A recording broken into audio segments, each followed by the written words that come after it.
Donc ça se passe comme ça, nous sommes en direct pour un podcast, 13h30, 14h, du lundi au vendredi. Ça concerne la tech, très souvent, réseaux sociaux également. On est parti sur un sujet robot, intelligence artificielle, l'armée française. Je viens évidemment vérifier si vous êtes présents. Alors, pour ce qui concerne les plateformes, j'ai lancé, on y est donc, presque tout le monde, c'est bon. Après, peut-être que le son pourrait mieux passer. Je vais aller vérifier si quelque part je vous reçois. Ici même. Voilà, nous y sommes. Alors, bonjour, bonjour. Myriam, bonjour. Et tous ceux qui vont s'installer sur ce YouTube, comme Léa, bonjour. Ensuite, on est parti également avec Facebook qui nous reçoit. À 13h30 également, pour la première partie, premier direct au niveau du podcast. Pas mal de news qui circulent sur Telegram, toutes sortes de news, pas simplement que de la tech, vous le savez. On en reparlera tout à l'heure. Et pour ce qui concerne Facebook, allô? Ça marche bien. Christophe, Laurence, bonjour. Et puis vous êtes aussi sur des lives. On va faire un petit topo sur ce qui a été dit récemment, avec jeudi dernier, sur la base de Satori dans les Yvelines.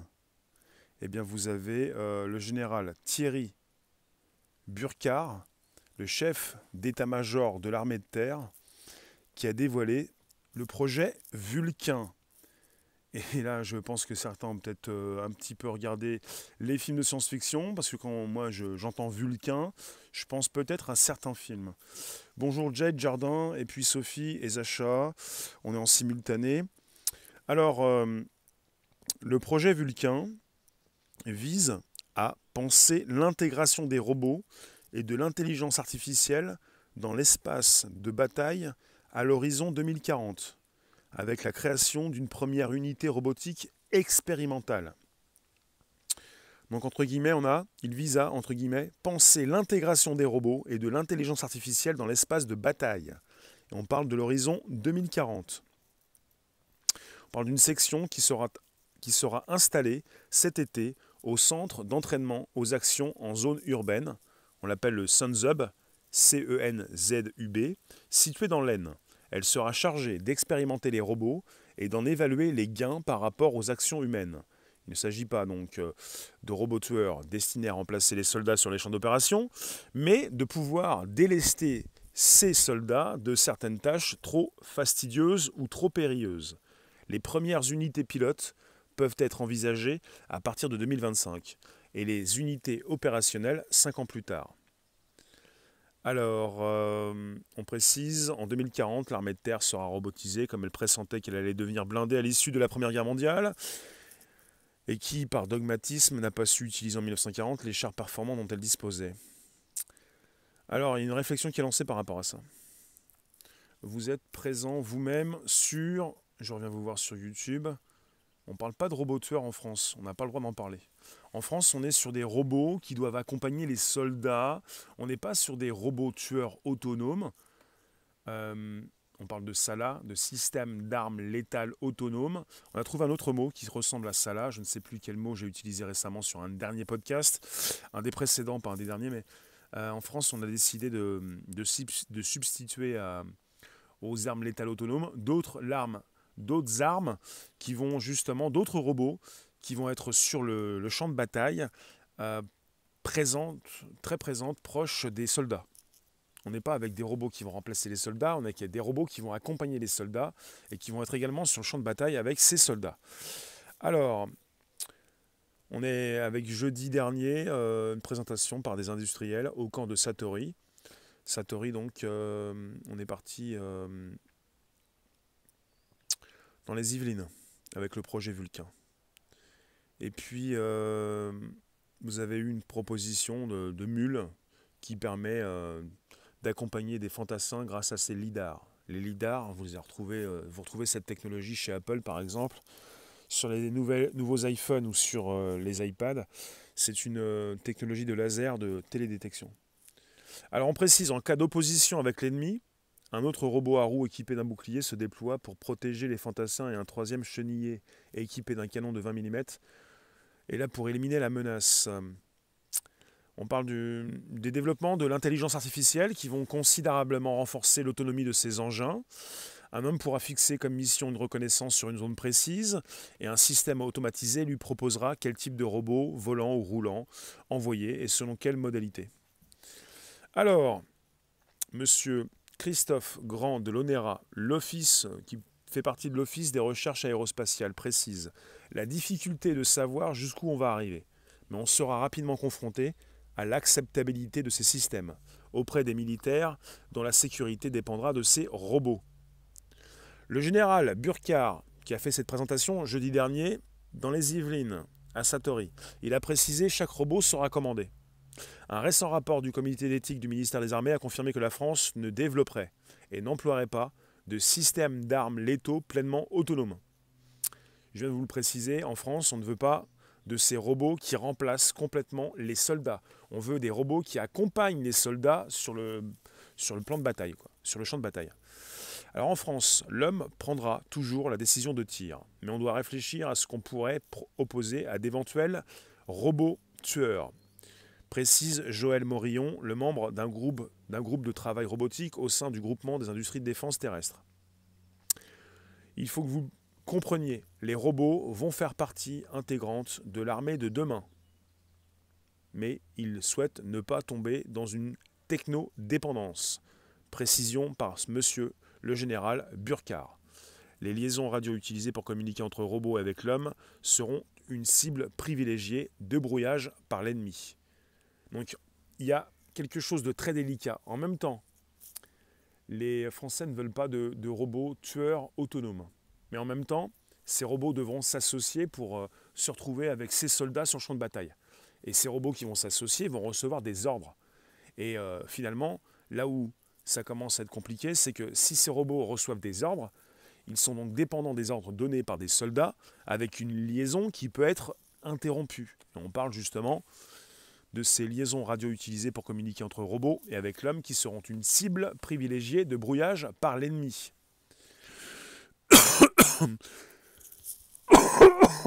Excusez-moi. Donc il faut le savoir, la France n'est pas la seule à se préparer à l'intégration de robots dans ses rangs. Vous avez des programmes aussi similaires, les Britanniques, les Américains. Après, on précise quand même, l'armée française pourrait utiliser en tout cas le robot Spot de Boston Dynamics, qui pourrait à terme venir accompagner l'armée française dans ses missions. Ce robot que vous voyez sur l'écran, le robot Spot, il a été appelé comme ça, il a été testé cette année à l'école militaire de Saint-Cyr, Koé-Kidan. Il sera amené à partir en exploration et effectuer des missions de reconnaissance. Alors, je passe sur autre chose, puisque quelque part, on est parti avec cette précision. On est à Versailles-Satory, dans les Yvelines. Et on parle d'un camp d'entraînement pour les robots militaires de demain. Dans le cadre du projet Vulcain, pour tous ceux qui nous retrouvent, on est sur un podcast, ça s'enregistre, c'est le Bonjour la Base, sur Spotify, SoundCloud, l'Apple Podcast. On parle de ces armées qui évoluent avec le temps. Dans le cadre du projet Vulcain, l'armée de terre repère les pépites technologiques et teste les robots développés par les industries de pointe dans l'optique de les intégrer à ces tactiques d'attaque et de défense à l'horizon 2040. Vous avez sur le plateau de Satory à Versailles, dans les Yvelines, on parle d'un site où vivent près de 5000 militaires, une véritable ville dans la ville. C'est là que sont imaginés les robots de demain. Ils sont partis sur un projet qui consiste à réfléchir à l'intégration des hautes technologies dans le quotidien des soldats. Alors, on a des détails.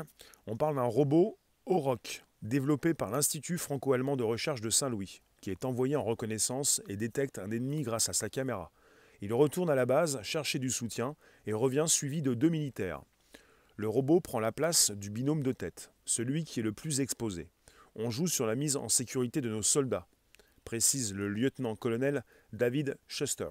Donc on est aussi parti avec des robots qui peuvent partir, les premiers, pour essuyer les tirs, essuyer les plâtres, et protéger évidemment des soldats qui restent tranquillement à attendre, voir un petit peu ce que le robot a pu se prendre sur la tête ou ce que le robot a pu filmer à distance.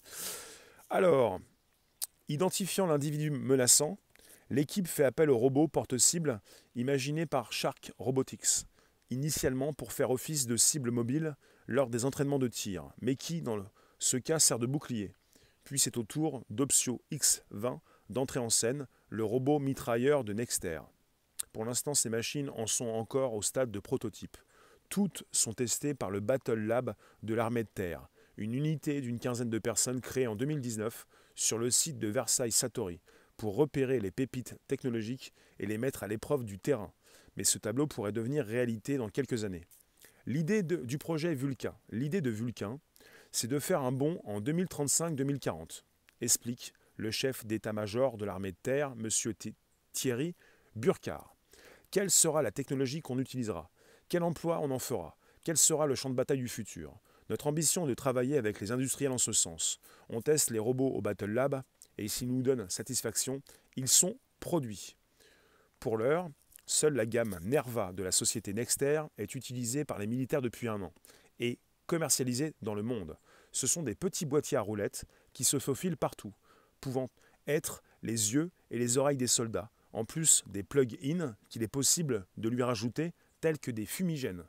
Les plug-ins sont des rajouts pour faire évoluer tel ou tel produit. En juillet, le caméléon LG, développé par Nexter, en partenariat avec Eka Robotics, sera lui aussi commercialisé.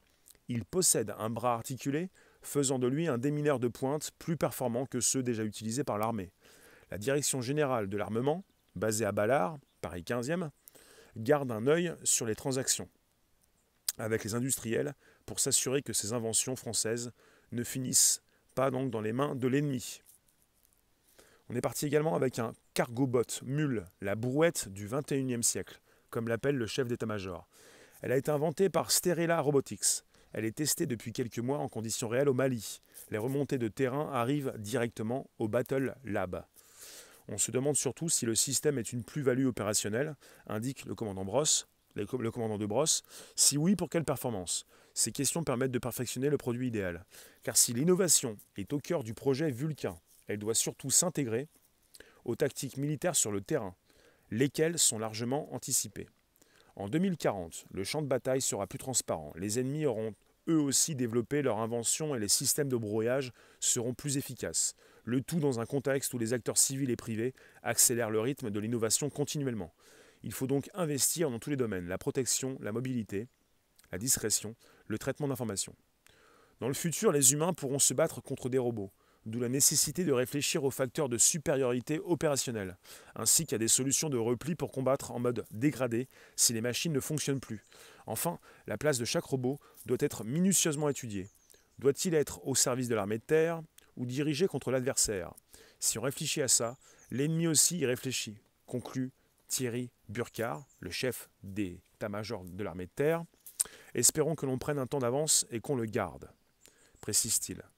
Donc on est sur quelque chose d'assez particulier en France. On ne veut pas de robots tueurs, de robots qui soient complètement autonomes.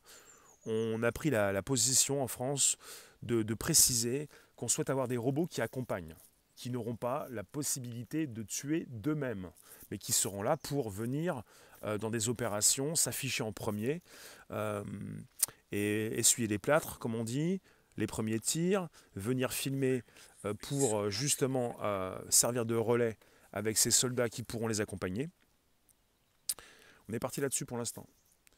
Toutes les armées du monde, chez toutes les armées du monde, vous avez des budgets, vous avez de l'argent régulièrement qui est donc provisionné et vous avez régulièrement cette idée d'outils d'intelligence artificielle avec des robots de plus en plus autonomes. Sauf qu'on a joué un petit peu sur les mots en France, ils ne seront pas complètement autonomes.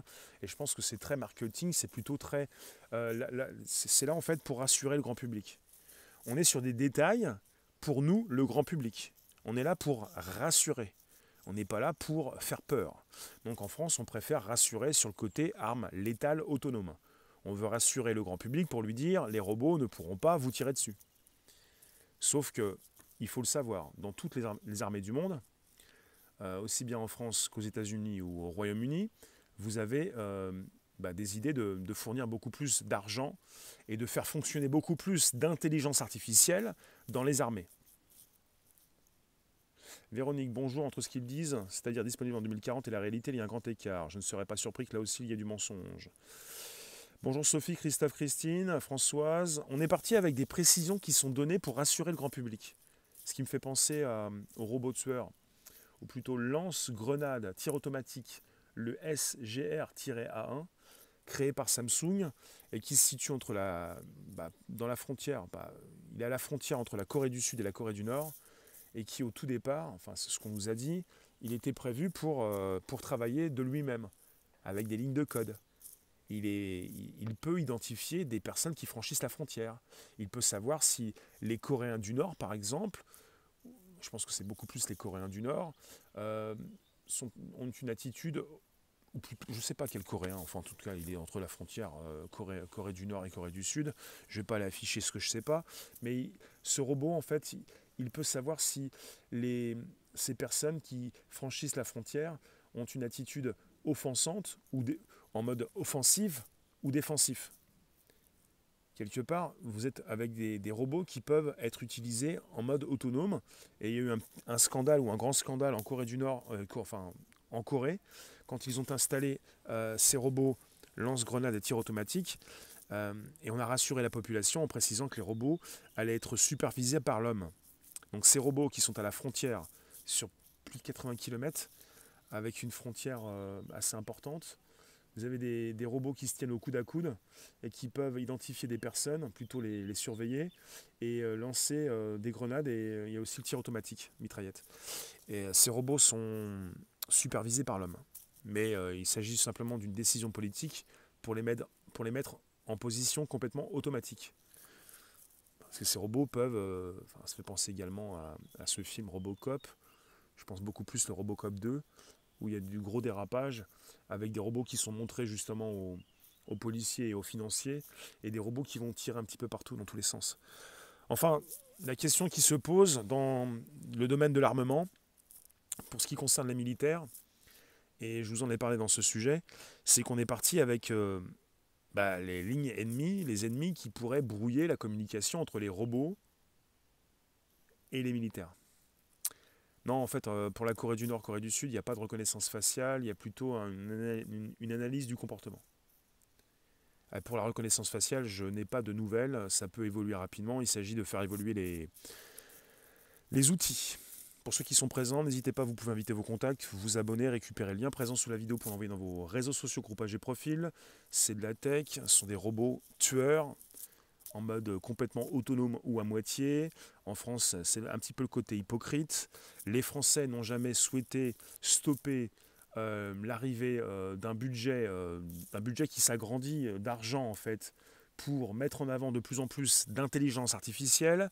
En France comme ailleurs, dans beaucoup de pays industrialisés, on met en avant l'intelligence artificielle. Et l'intelligence artificielle, l'IA, c'est quoi? C'est le côté autonome, le côté automatique, avec des robots qui peuvent d'eux-mêmes exécuter des tâches. Parce que si le robot n'est pas autonome, s'il faut le tenir en laisse, le robot ne sert à rien. Donc on a, en France, précisé qu'il y avait deux types de robots et que le robot utilisé en France ne serait pas un robot autonome qui prend ses décisions tout seul. De toute façon, il ne peut pas les prendre, mais avec des lignes de code qui pourraient lui permettre de tuer tout seul. Le robot ne pourra pas tuer tout seul, même si c'est un robot tueur.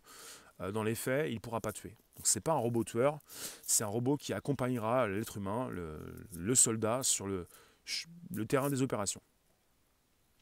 Voilà ce qui se passe pour ce qui nous concerne. On est là pour rassurer également un petit peu la population qui souhaite être rassurée aussi quand le SGR-A1 a été installé à la frontière Corée du Nord, Corée du Sud. Depuis, vous avez donc un robot qui est encadré par les êtres humains. Une seule décision politique pourrait justement le faire travailler tout seul. Et là, vous avez en fait une précision qui est donnée, puisque semaine passée, jeudi dernier, on a des sujets qui tombent sur le projet Vulcain. Et on est parti dans les Yvelines, à Versailles-Satory, dans ce camp d'entraînement pour les robots militaires de demain. Et vous avez un site où vivent près de 5000 militaires. On est parti aussi avec un laboratoire très spécial où ils testent les robots et où ils, justement, font travailler les entreprises. Et si les robots ont réussi les tests, s'ils sont validés par la suite, ils pourront être utilisés par l'armée. Et là, ils sont partis pour un projet Vulcain et ils s'intéressent à la proposition 2030-2040. Alors, je vous le répète, parce qu'il y a des lignes à souligner, le chef d'état-major de l'armée de terre, M. Thierry Burkhardt, précise que l'idée de Vulcain, c'est de faire un bond en 2035-2040. Je vous reprécise les questions. Quelle sera la technologie qu'on utilisera? Quel emploi on en fera? Quel sera le champ de bataille du futur? Voilà les questions qu'ils se posent. Quel sera le champ de bataille du futur? Que vont-ils utiliser? Quels robots vont travailler avec ces soldats? Quelle liaison ils vont avoir entre eux? Puisque ce chef d'état-major des armées, M. Thierry Burkhardt, précise que la question se pose par rapport à ce brouillage qui pourrait être effectué par les lignes adverses pour justement stopper cette communication entre les soldats et les robots. Parce qu'en France, on est parti avec des robots qui ne seront pas complètement autonomes pour des missions très précises, mais pas pour tuer des soldats. Voilà ce qui se passe. Donc on va avoir des robots qui vont être sur le champ de bataille avec des êtres humains.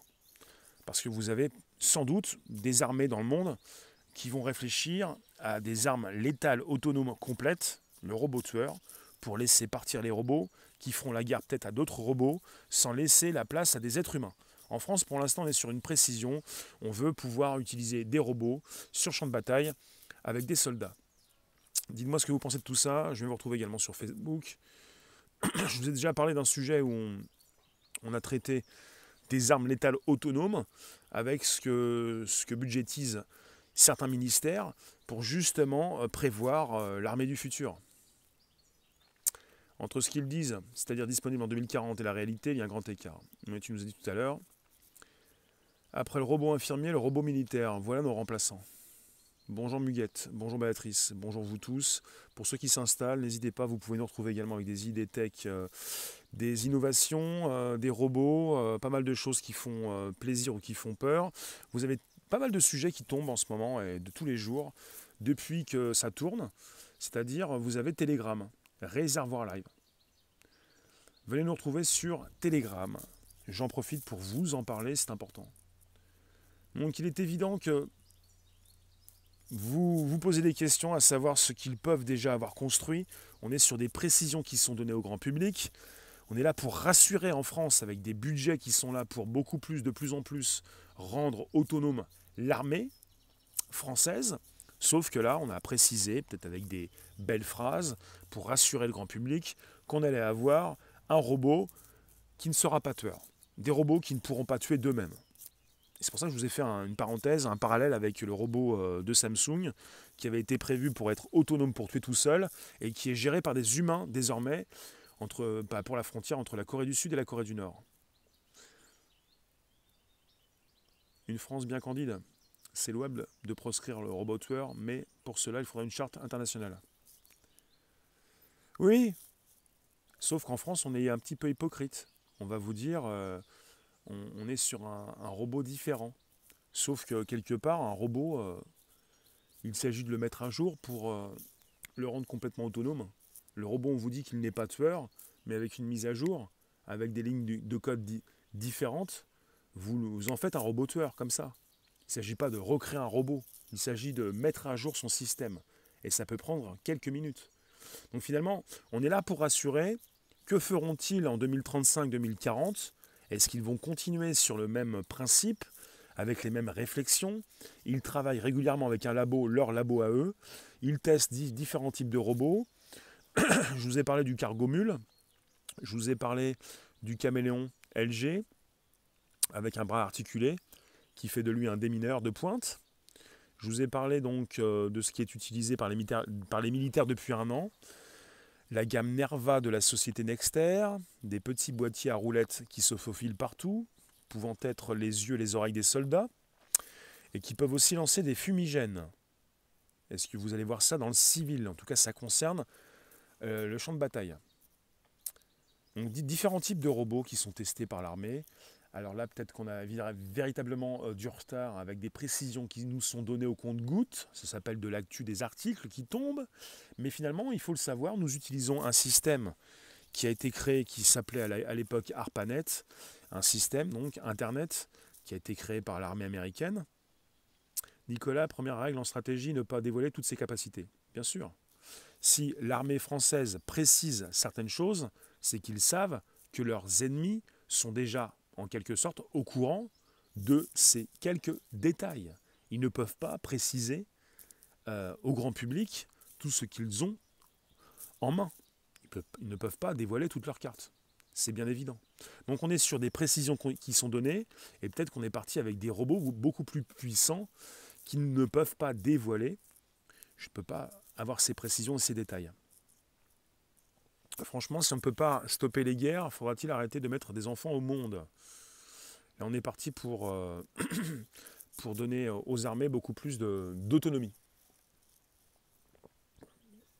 Ça fait des années que vous voyez parfois dans des films des soldats américains, souvent ce sont des soldats américains, puisque les Américains ont gagné la Seconde Guerre mondiale et ils ont aussi gagné nos écrans.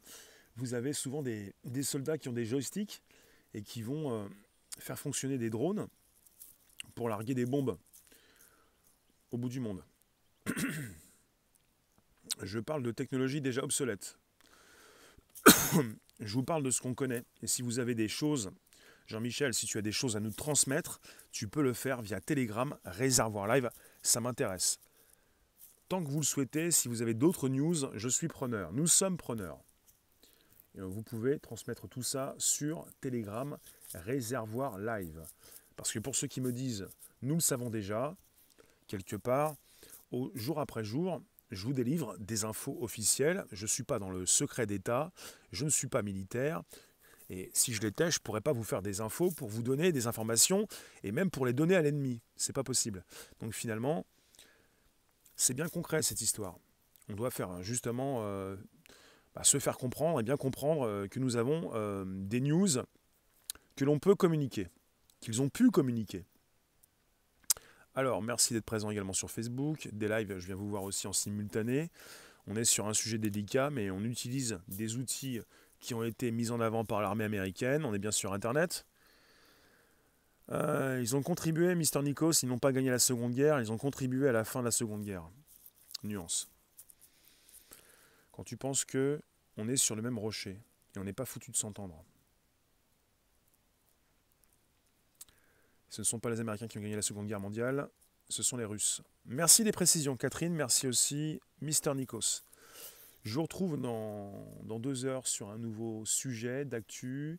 Ça va être 16h, YouTube, Facebook, Twitch, Twitter, VK. Et à 17h, pour ceux qui passent, sur des lives et Odyssée.